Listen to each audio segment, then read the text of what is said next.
مقایسه نرخ در امریکا و تاجیکستان. سلام علیکم دوستان، برای شما مقایسه نرخ یگان لباس در امریکا نشان میدهم که در تاجیکستان چند پول، در امریکا چند پول. اگر از امریکا به تاجیکستان بیارید چند پول می شود. پس لایک مونده ویدیو را تا آخر تماشا کنید. مثال می داریم یگان لباس انتخاب میکنیم. اینجا مقدار لباس ها بسیار است. اینجا هر چیزی که ما خواهیم همه چیز یافته میتوانیم. باز در امریکا چیزهای هست که حتی در خطای نیست. هر یک محصولات با خودش جدا کرده موندگی است. از اینجا گفته یگان لباس انتخاب میکنیم.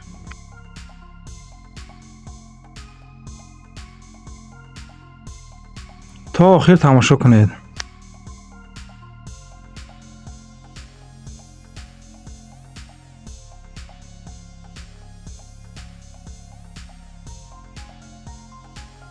همین لباس های کودکانه یگانچه انتخاب میکنیم. باز تماشا میکنیم کدامش معقول است در آنش میداریم.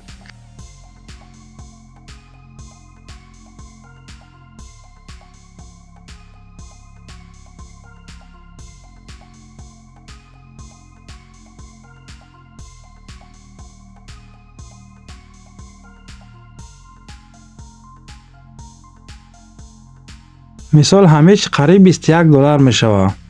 7 فوتبولکا یا 7 فوتبولکا $21 می شود. ما همین را با تاجیکی وزی می زنیم که $21 چند پولی تاجیکی می شود.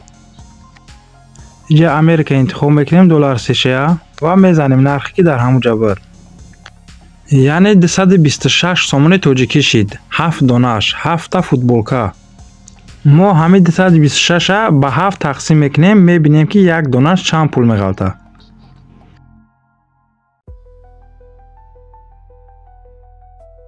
یعنی یک دانش 32 سومون تاجیکی میغلطه. نگاه کنین، هم نرخ ارزان است هم چیزی با صفت است.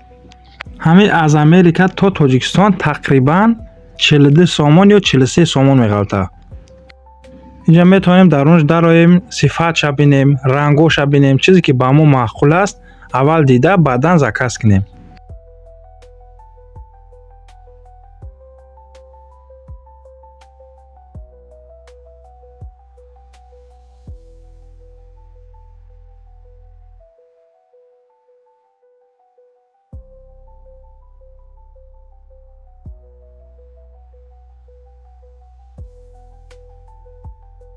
اینجا مقدار لباس ها به حد بسیار است. اگر سحر توپیگه تماشا کنید تمام نمی شود.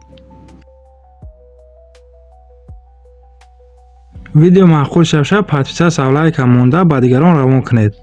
برای کورس از امریکا زکس کردن می توانید با ما نویسید.